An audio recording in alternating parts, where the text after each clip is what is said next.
My name is Maurice Velasquez. And I'm John Shirt. And this is Winning in the Workplace. Powered by Team Real World.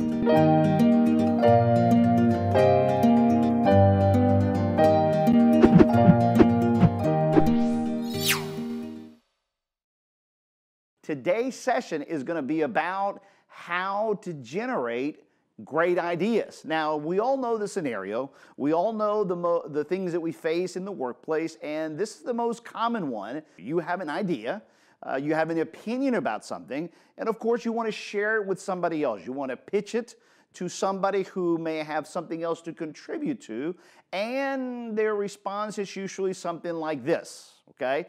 They either are quick to kill the idea, they quickly rain on your parade. Another scenario that we often see is this one, is where two individuals are talking about an idea, or they may be in the middle of conflict management, or they may be in the middle of a meeting talking about an idea, and they might be disagreeing, and eventually a third person often says something like, all right, so let me ask you, what do you think? Okay? Or they ask the other person, what do you want to see?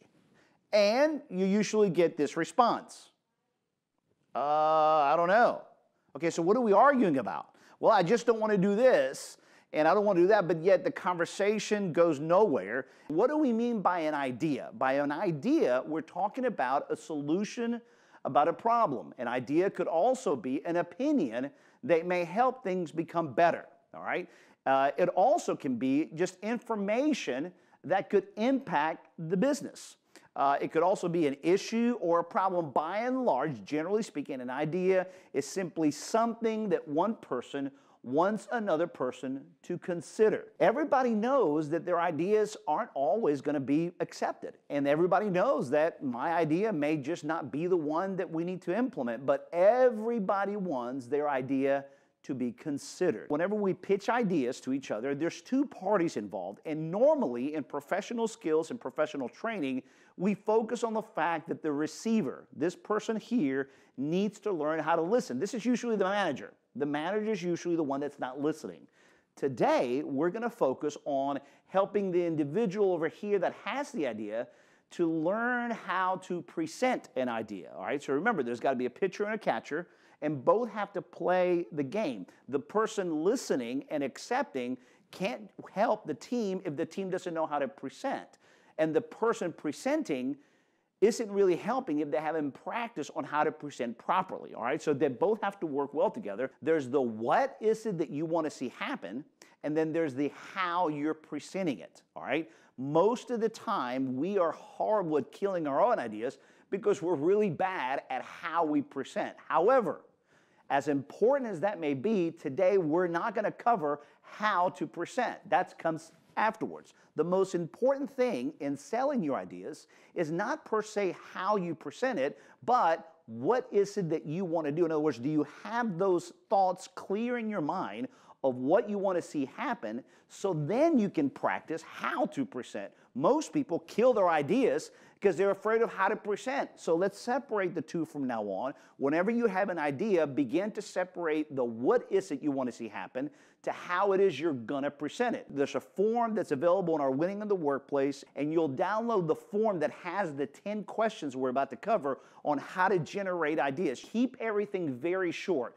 2 to 3 short sentences. The questions we're about to ask are the questions to ask yourself and ask others to help them generate the idea, but the answers just need to be kept really short so that you don't get lost with all the possibilities. So let's focus on here on the 10 questions. Number 1 is, what is the problem that you want to see resolved? So whenever somebody comes to you and says, hey, Maurice, can I talk to you about an issue? Sure, what you got? All right. Well, I'm thinking that we need to, and then they tell me the 1 or 2 sentences. I say, well, that sounds great. All right, validate the person. And says, great, well, tell me this. What's the problem you want to see resolved? I'm not trying to trip them up.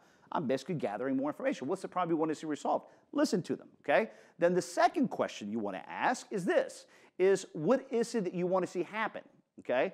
All right, I hear the problem that you're wanting to fix. That's really good. I like that. That's very good. So what is it that you want to see happen? Help the person get that out of their heads. And if you're practicing this on your own, write it down. Use the form, the downloadable form to answer this question. Why is this important to me? Why is this important to you? All right, and then learn to answer the question in 2 or 3 sentences again. If you're preparing to present something to somebody, use the form, write down the 2 or 3 reasons why this is important to you. If somebody comes to you for an idea, learn to ask this question next. This helps the person generate ideas and find out why it's important for them. The 4th question is a really powerful question. It says, all right, I hear what you're trying to do. I understand what the problem you're trying to resolve. Let me ask you this. What are the steps that you would like to see happen? Okay? Have you thought about how we could get from A to B? You haven't thought through this? All right, let me ask you this. Can you take some time and think about perhaps the 4 or 5 steps that you'd like to see happen in order to fix this? All right, a lot of times folks don't know. They haven't thought through that. But if they can tell that you're being positive about the possibilities of this idea, you might get them to think further than just throwing the first thing that came through their head. You're helping them generate a great idea. All right, number 5, the next question you want to ask is this. Listen, it sounds good, so let me ask you this. Have you thought of some obstacles or some things that may be in the way or may need to be done first? All right? Again, if you're generating your own idea, ask yourself this question. If you're helping others generate their idea, ask them this question. And again, jot it down, summarize it in 2 to 3 minutes. 2 to 3 sentences. All right, number 6. All right, question number 6 is this, if someone were to disagree with you on this, what could they bring up that reasonably is a good reason why not to do this, and what would you answer to them? All right, so see now, by teaching somebody how to think in this way, they're not just thinking of their own position of what they want to propose, they're now beginning to think on the other person's angle, and this difference between moving from my view of how I think the solution should be to perhaps how somebody else views it, that's the difference between one level of professionalism and another. If I just stay right here in my viewpoint, from my perspective, and I don't consider other people's perspective, other folks are going to notice that. But if they can tell that in my presentation, I've thought through both sides of the equation and I've learned to answer it from a non-emotional, non-dramatic, non-attacking, or non-defensive way, well, that speaks to professionalism. So this question number C is incredibly important. All right, let's go to number 7. Number 7 is this, if something like this has been attempted before, why is this different now? In other words, many times ideas in companies are attempted and then they don't go anywhere, all right? 6 months later, somebody may try something again similar to it and it goes nowhere. A year later, 2 years later, somebody may try it again. Well, a good question is have we tried this before and has it failed? Do you know if you have? If it has? Well, if it has, why did it fail? Have you thought about that? Have you inquired about that? And what's going to be different this time? Because it's going to be in everybody's head that, oh, you know, we've tried that before. Well, that you're going to have to answer that. So you better start thinking about that now. As you're formulating your idea, you want to get ready to have this discussion, all right? So this, again, really good question to help your professionalism in looking at it from different angles. Number 8. Question number 8 is this. What phase of the process are you in? Are you beginning just to think about it for now? Are you really urgent about it? Are you collecting data? Are you wanting some feedback? Where are you in the process? We, of course, favor the Z model. So the question is are you in the creative phase? Are you trying to get feedback and advance it? Or are you wanting to round third base, come home, you're ready to refine, you want see some numbers on it, you really want to push this for conclusion? Or are you trying to get this done by tomorrow? But what phase are you at? That's very tied very closely in with number 9, which is what urgency level. Oh man, this is really important. Why? Why is it important? Good. And again, you're not trying to shoot it down, you're trying to help the other person identify those things so they can get ready to propose. And number 10, all right, is what timeline do you have and would you be willing to do some kind of pilot? Okay? Would you be willing to test it or you want to write it down? What timeline are you, by when do you want to see things done?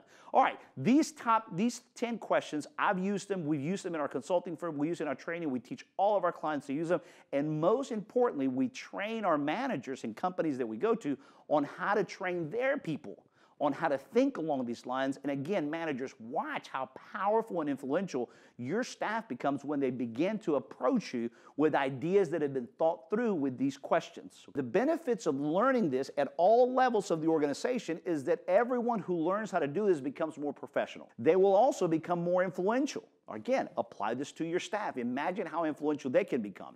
All right, number 3, you'll see things improved, and what's really cool about this, as you teach managers and staff how to do it, everyone will then be able to help other new team members on how to gain their own influence by knowing how to generate ideas once they come on board. You can do it, Okay, this is not hard. I encourage you to download the PDF file, use it. We call it the idea generator or the issue generator. It's a one-page document that has all the questions. Use it to help each other generate great ideas. And again, you'll be amazed at how much it improves your culture, it develops people, it helps you increase professionalism in the leadership, not only of yourself, but of your people, all right? You want to be able to, by doing this, you want to move away from this concept to otherwise being able to teach everybody how to validate each other's ideas and how to see things happen more fluid and more as a team. Join us in our next session where we keep hashing out and fleshing out more how to respect each other's ideas. Come back for some more of our modules. We thank you for joining us. We hope this has helped. My name is Maurice Velasquez with Winning in the Workplace, powered by Team Real World.